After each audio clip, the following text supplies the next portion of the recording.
वाचनात नष्ट होईल संकटावली त्याच्या आपल्या नरदेहाचा जन्माला आलो आणि या जन्माला आल्याच्या नंतर आपल्यावर असंख्य प्रकारची संकट येतात आणि त्या संकटातून आपल्याला त्या ठिकाणी मुक्तता मिळतच नाही। संकट हे माणसावर येतच असतात, त्या संकटाला कसं तरी सामोरं आपण या ठिकाणी जातो। परंतु या संकटातून येणाऱ्या संकटातून जर मुक्त व्हायचं असेल तर हा 11वा अध्याय आपण या ठिकाणी शांत चित्तेने त्या ठिकाणी श्रवण करावा। होता एक श्रीमंत महान अनावया त्यांचे काही दान गेले दोघे भक्तजन काय बोले त्यासी ऐका।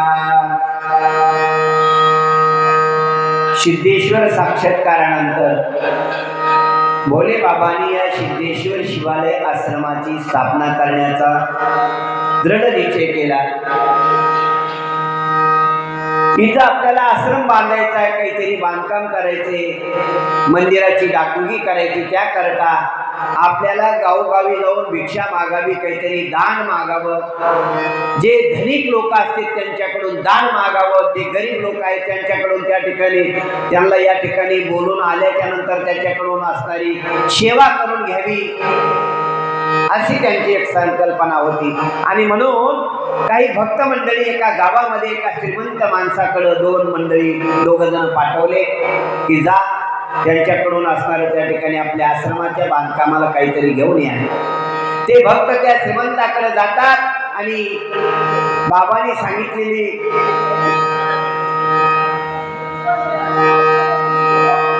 बाबांनी केलेली मागणी त्यांच्या पुढे सादर करतात आणि तो श्रीमंत माणूस आपल्या श्रीमंतीच्या तोऱ्यामध्ये आणि तो असणारा त्या ठिकाणी मोठ्या दिमागदारपणानं त्या ठिकाणी त्यांना त्या ठिकाणी काय बोलतो ते लक्षपूर्वक ऐका।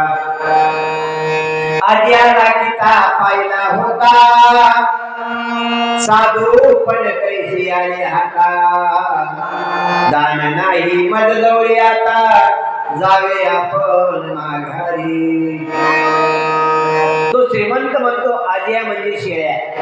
अरे शेळ्या सांभाळताना पाहिलं मी ते धनगराचं पोरग आणि शेळ्या सांभाळतो होतं महाराज झालं आणि काय बांधकाम करायचं म्हटले जा माझ्याकडे काही दान बिन काही नाही म्हटले, काढून दिलं त्या भक्ताला। खिन्न मनानं ती भक्त काही बोलले नाही आणि परत या ठिकाणी आले आणि येऊन या भक्त बोलती स्मित होत सेनाथांची स्थिती काय घडली प्रचिती पुढे ऐका। भक्त आले बाबाला सांगितलं, बाबाने हसल्यासारखं केलं। असं का? बरं बरं म्हणजे मालक जशी मालकाची इच्छा असं म्हटले। आणि त्या ठिकाणी पुढे काय घडलं त्याच दिवशी आणि त्या ठिकाणी त्या श्रीमंताकडे त्या ठिकाणी काय घडलं ते लक्षपूर्वक ऐका। काय घडली प्रचिती पुढे ऐका।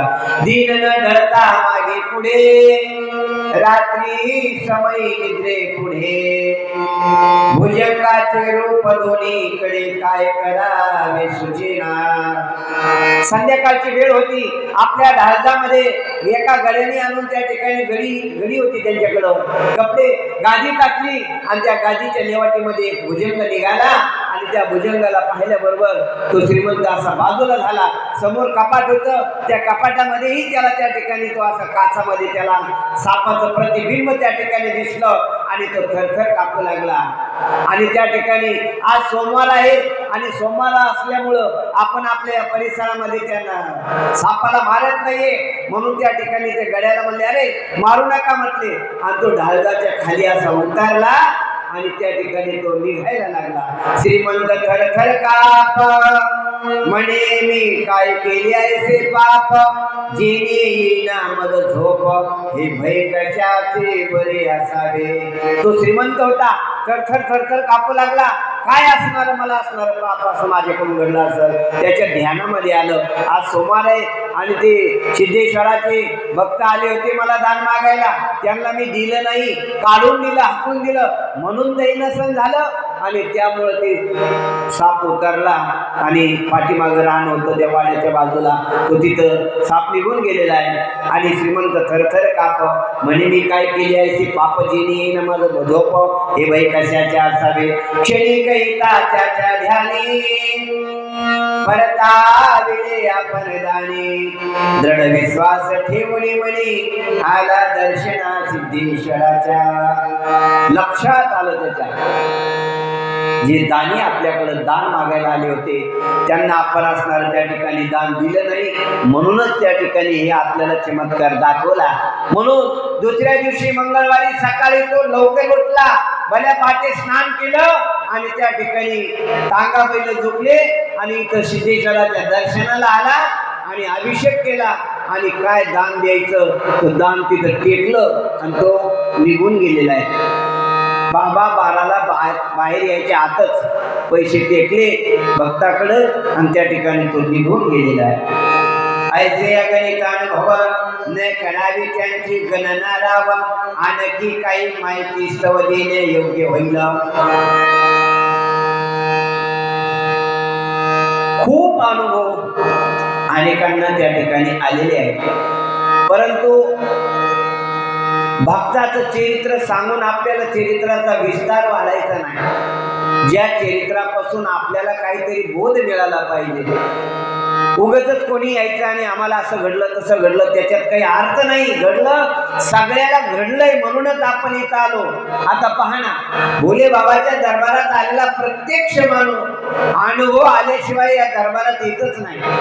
अनुभवाशिवाय एवढं वास्तू निर्माण होतच नाहीये. आणि म्हणून आलेल्या अनुभवाचं हे मोठं उदाहरण आहे.